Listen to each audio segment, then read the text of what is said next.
अरे मनुष्य आहे तो चुकायचाच. टू आर इज ह्युमन आपण इंग्रजीमध्ये म्हणतो की नाही. चुका होतील पण त्या चुकांचं परिमार्जन सुद्धा झालं पाहिजे. अरे तुझं नाव घेता क्षणी हे सगळं संपलं पाहिजे. अघराशीही असून तरावा जो जो तुमचा म्हणविल देवा. गोदेला ये मिळण्या मोरी घाण म्हणून तीन वेरी. आम्ही सगळं गटार गंगेमध्ये सोडतो पण ते गटार पवित्र होतं गंगेच्या स्पर्शाने. गंगेचं गटार होत नाही. आजही कोट्यावधी लोक गंगेचं पवित्र स्नान केलं हीच भावना बाळगतात. काही मूर्ख थोडे हाताच्या बोटावरती मोजणारे लोक मात्र त्याला गटार समजतात. तसं झालं पाहिजे तर तुझ्या चरित्राचा आणि तुझ्या येण्याचा आम्हाला उपयोग आहे. मागचं सगळं संपून नवीन त्याच्या हातामध्ये आलं पाहिजे तर तुझ्या येण्याचा आम्हाला उपयोग आहे. सामान्यांच्या उद्धाराची ही प्रामाणिक कळकळ भगवंतांनी जाणून घेतली आणि नारदांना आशीर्वाद दिला. म्हणले नारदा इतर कोणासाठी नाही पण तुझ्यासाठी म्हणून मी आश्वासन देतो. घे हे देतो तुझा आश्वासन पतितोद्धारासाठी येईल. नारदांचं म्हणणं काय आहे, देवा जो पथ्यानी राहतो, जो नको नको ते खात नाही, म्हणजे आज काय वडापाव खाल्ला, उद्या काय दाबेली खाल्ली, परवा काय मंचुरियन खाल्लं, त्यानंतर काय पाणीपुरी खाल्ली, असं करणाऱ्यासाठी वैद्याची गरज आहे. म्हणजे जो पथ्यानी राहतो, आरोग्याचे नियम सांभाळतो, त्याला वैद्य कशाला पाहिजे. पापी लोकांकडे जर तू बघणार नाहीस तर कोण बघेल. 70% आणि 80% आणि 90% ब्लॉकेजेस कोणाचे होतात मला सांगा.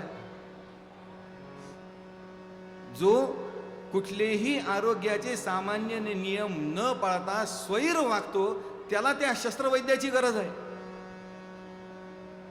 नाही तर म्हणले सर्वसामान्य आरोग्याचे नियम पाळणाऱ्याला सामान्य गोळ्यांची सुद्धा आवश्यकता पडत नाही. तसं जो पुण्यवंत आहे त्याला तुझी गरज थोडीच आहे. हे झालं पाहिजे तर तुझ्या येणार. आणि भगवंतालाही आनंद झाला. म्हणजे ठीक आहे मी तुला आश्वासन देतो, जो प्रामाणिक भावनेने मला शरण येईल त्याचं मागचं काहीही उकरून न काढता त्याचा उद्धार मी करेन. आणि म्हणून हे भगवंतानी दिलेलं आश्वासन आहे. श्रीनारायण जय नारायण दुजेन कानी ये प्रत्येकाच्या हृदयामध्ये तव भक्तीचा उदय हो. 5000 वर्षांपेक्षा जास्त काळ संपला तरीही अजूनही आपण भगवंताची ही कथा तेवढ्याच आनंदाने गातो आणि तेवढ्याच आनंदाने ऐकतो. त्याचं मूळ भगवंतानी नारदांना दिलेल्या या आशीर्वादामध्ये आहे, विश्वासामध्ये आहे. कधीही ही कथा जुनी झाली असं आपल्याला वाटत नाही. कितीही भागवताच्या कथा ऐकल्या 7-7 दिवस पर्यंत तरी ते जुनं झालंय, शिळं झालंय अशी भूमिका आपली कधीही होत नाही. ती नित्यनूतन आहे, ती सनातन आहे. त्याचं कारण हे. आणि आजही या कृष्ण भक्तीमध्ये आपल्याला असा अनुभव येतो की मागचं सगळं संचित संपून मनुष्य नवीन प्रवासाला सुरुवात करतो. भगवंतांनी आश्वासन दिलं आणि भगवंताची योजना सुरू झाली. भगवंताच्या योजनेप्रमाणे वसुदेव आणि देवकी हे त्यांचे नियोजित आई आणि वडील आहेत. त्या दोघांचा विवाह झाला. आता गंमत आहे, देवकी ही कंसाची सख्खी चुलत बहीण आहे. कंसाने काय केलंय, उग्रसेन त्यांना तुरुंगात टाकून स्वतः अन्यायाने सिंहासनावरती बसलेला. अशी काही लोक असतात की तोडफोड केल्याशिवाय यांना शियम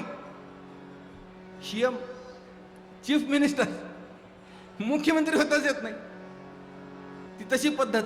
उग्रसेनाला तुरुंगात टाकलं, विचारणारं कोणी नाही.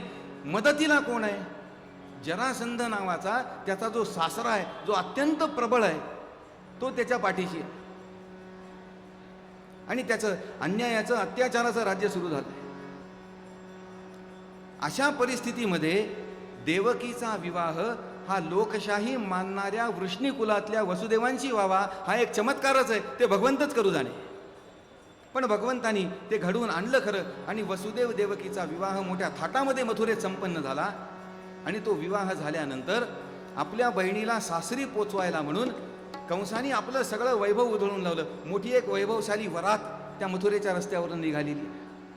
10 घोडे असलेला सुंदर रथ कंसानी आपल्या बहिणीसाठी तयार केलाय. आणि शेवटी असं आहे, लोकांना दाखवायसाठीच हे सगळं. सारथी म्हणून कंस स्वतः त्या रथाच्या घोड्यांचे लगाम हातामध्ये घेऊन बसला आणि ती वरात वाजत गाजत मथुरेच्या रस्त्यावरनं चाललेली आहे. सगळेच जण तिथे येऊन ती वरात पाहतायत. आता पुष्कळ लोक असतात की आपल्या मागण्याचे काय परिणाम होतील याचा विचार न करता ते मागणं मागून टाकायचं. कथेमध्ये असं सांगितलं जातं की अनेक ज्या माय माऊल्या होत्या त्या वैभवशाली वरात बघणाऱ्या, त्यांना वाटलं काय कंसाचं बहिणीवरती प्रेम आहे. वारे वा म्हणले, भाऊ असावा तर असा. त्या व्हॉट्सअप युनिव्हर्सिटीमध्ये सुद्धा येतं की नाही, भाऊ कसा पाहिजे, रावणासारखा पाहिजे. बहिणीला हात लावला आणि पठ्ठ्यानी बायकोच उचलून आणली. वारे वा, काय भाऊ आहे, काय इच्छा आहे. रावणासारखा भाऊ दे ही इच्छा. तसं या माऊल्यांनी नवस बोलले, म्हणले देवा कंसासारखा भाऊ पाहिजे. कंसासारखा भाऊ मिळाल्यानंतर काय होतं हे नवस बोलणाऱ्यांना समजावं म्हणून नारदांनी काय केलं, आकाशवाणीची योजना केली आणि आकाशवाणीनी गर्जना केली. म्हणले कंसा, पती सदनाजा देवकी सतू मिरवित कंसानेसी. पती सदनाजा देवकी सतू मिरवित कंसानेसी. तिचा 8वा गर्भ पुढे तुझ नेल यमलोकासी. जय हरी सुख कंदा मेघ श्याम मुकुंदा. जय हरी सुख कंदा. ज्या बहिणीला मोठ्या प्रेमाने सासरी घेऊन चाललास तिचा 8वा गर्भ तुझा वध करणार आहे. ही आकाशवाणी कंसाने ऐकली. शेवटी लावणी टोपणीचंच प्रेम आहे. कंसाने रथाच्या खाली उडी घेतली, आपल्या कमरेची तलवार उपसली, देवकीचे केस धरले, तिला रथाच्या खाली फरफटत ओढून काढलं आणि आता तिचा शिरच्छेद करायला हा कंस तयार आहे. आता मात्र कंसासारखा भाऊ दे म्हणून नवस बोलणाऱ्याचं काय झालं असेल हे त्यांना माहिती. देवकी आता मरणार आणि ते आपल्याला पाहणार नाही म्हणून सगळ्यांनी अक्षरशः डोळे बंद केले. निदान पाहून तरी या दुष्कृत्यामध्ये सहभागी व्हायचं पाप आपल्याला लागू नये ही भावना आहे. पण देवकीची किंकाळी ऐकू अशी ज्यांना अपेक्षा होती, झालं विपरीत. नारायण नारायण श्रीमन्नारायण नारायण श्रीमन्नारायण नारायण श्रीमन्नारायण. नारायण नारायण नारायणचं भजन कानावरती आलं. लोकांनी डोळे उघडले. काय दृश्य दिसलं, कंसाने तलवार उगारलेली आहे आणि नारद त्याचा हात धरून उभे. म्हणले कंसा मूर्ख आहेस, अरे दिवसा ढवळ्या रस्त्यावरती जर असा बहिणीचा खून करशील तर लोक काय म्हणतील, लोक काय म्हणणार आहेत. म्हणले लोकांना काही फरक पडत नाही, काही झालं तरी.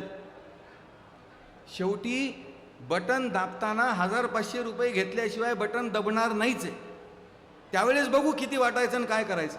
अरे आत्ता मरण समोर दिसतंय, हिचा 8वा गर्भ माझा वध करणार आहे, पुढचं पुढे पाहू. नारद म्हणले कंसा असा अविवेक करू नकोस, तू हिला मारशील ही मरेल. ही मेली म्हणजे सगळं संपलं का, नाही आहे. निदान आपल्या हिंदू संस्कृतीमध्ये तरी तशी व्यवस्था नाही. रेस्ट इन पीस ही संकल्पना हिंदू धर्माची नाही. May the soul rest in peace असं म्हणून आपण कॉन्सोलेशनचे मेसेजेस पाठवतो की नाही कोणाला श्रद्धांजली म्हणून, मूर्खपणा आहे. आपली संकल्पना काय आहे, कर्मानुगो गच्छती जीव एक. या जन्मामध्ये चांगल्या वाईट कर्मांची जी शिदोरी बांधून घेतली आहे ती खांद्याला मारून पुढे जेव्हा जीव प्रवासाला जाईल तेव्हा ही मरेल, पुन्हा कुठेतरी जन्माला येईल, मोठी होईल, तिला मुलं होतील, त्यातला 8वा तुझ्या उरावरती येऊन बसेल, तेव्हा काय करशील. कारण असं आहे म्हणले, तिच्या नशिबामध्ये जर 8 मुलं लिहिलेली असतील तर ती तिच्या नशिबाला येणारच. आणि आधुनिक विज्ञान सुद्धा आपल्याला आज सांगतं, maternity is certain but paternity is not. पोरांचे पत्ते कोणाच्या पत्त्यावरती जाणार, आईच्या पत्त्यावरती पोरांचे पत्ते जातील, बापाचा संबंध नाही. म्हणून जे ठरलंय ना, तिचा 8वा गर्भ पुढे तुझं नेईल यमलोकासी, ते व्हायचं, ते होणारच. तेव्हा तू बेसावध असशील, तेव्हा तू अशक्त असशील, तेव्हा काय करशील. नारदांना हा सगळा विचार सांगितलेला कंसाला पटला. कंस म्हणले नारदा तुम्ही बोलता ते खरंय, पण काय करू. म्हणले तू करायला निघालास त्यापेक्षा सोपा उपाय सांगतो आणि त्यापेक्षा सुरक्षित उपाय सांगतो. म्हणले काय आहे, या दोघांना तुरुंगात टाक, त्यांची होतील ती मुलं मारून टाक, कशाला नसत्या भानगडीत पडतो. म्हणजे कंसाला हा सल्ला पटला, कोणाला विचारायचा प्रश्नच नव्हता. वसुदेव देवकीची रवानगी कंसाने कारागृहामध्ये केली आणि त्या कारागृहामध्ये या दोघांचा संसार सुरू झाला. बघा काय प्रसंग आहे. आपण पूर्वरंगामध्ये भूमिका पाहिली. सर्व काळ परिस्थिती कोणाच्याही नियंत्रणामध्ये राहू शकत. भगवंताचे जे प्रत्यक्ष आई वडील आहेत त्यांची सुद्धा अवस्था काय झाली. कल्पना करा की देवकी आहे, देवकी आता त्या वैभवशाली वरातीतून नवऱ्याच्या घरी सासरी जायला निघाली आहे. समर्थ नवऱ्याच्या खांद्यावरती तिने आपलं मस्तक टेकवलेलं आहे. किती किती म्हणून सोनेरी भविष्याच्या कल्पना तिच्या मनामध्ये निर्माण होत असतील की संसार असा असेल, संसार तसा असेल, जीवन असं होईल, जीवन तसं होईल. एका क्षणामध्ये त्या सोनेरी स्वप्नांचं काय झालं हा विषय आपल्या पुढे आहे. आणि ही कोणी सामान्य स्त्री आहे का. अनंत कोटी ब्रह्मांडाचा नायक, ज्याला वास्तव्य करण्यासाठी ब्रह्मांड सुद्धा पुरेसं झालं नाही, त्या अशा परमेश्वराला जिने स्वतःच्या गर्भामध्ये धारण केलं, अशी ही सामर्थ्यवान स्त्री आहे. आणि अशा स्त्रीच्या पुढे सुद्धा तिच्या सगळ्या स्वप्नांची राखरांगोळी एका क्षणामध्ये झाली, तर तुम्ही आणि मी कोण कुठले. हा विचार करून जीवनामध्ये निष्कामता आपल्याला अवलंबता आली पाहिजे. कारागृहामध्ये कालमान प्रमाणे पहिला, दुसरा, तिसरा, चौथा 6 मुलं झाली. कंसाने ती ठरल्याप्रमाणे ठेचून ठार मारली. 7व्या वेळेला मात्र भगवंतांनी लीला केली. शेषराव जन्माला येणार होते, जे राम जन्मामध्ये लक्ष्मणाच्या रूपात सावलीसारखे भगवंताच्या सोबत होते. त्यांचं संरक्षण व्हावं म्हणून भगवंतांनी लीला अशी केली की 7व्या महिन्यामध्ये देवकीच्या गर्भातनं, त्या गर्भाचं संकर्षण वसुदेवाची दुसरी पत्नी होती रोहिणी, तिच्या गर्भामध्ये झालं. आजच्या आधुनिक विज्ञानाच्या भाषेमध्ये ज्याला आपण ट्रान्सप्लांटेशन म्हणू, अशा पद्धतीचं ते ट्रान्सप्लांटेशन आहे. किती जुनी टेक्नॉलॉजी आहे ही, यांनी काय सांगावं आम्हाला की आम्ही शोधली म्हणून. ते पुढे बलराम म्हणून रोहिणीच्या पोटी जन्माला आले. आता 8व्याची वेळ आहे. कंस सावध आहे. तिचा 8वा गर्भ पुढे तुझं नेईल यमलोकासी, ही बातमी आहे. आणि म्हणून कंस पूर्ण सावध आहे. देवकीला 8वा महिना जेमतेम लागला असेल नसेल, भगवंतांनी विचार केला, शत्रू गाफील आहे, बेसावध आहे, तोपर्यंतच आपला कार्य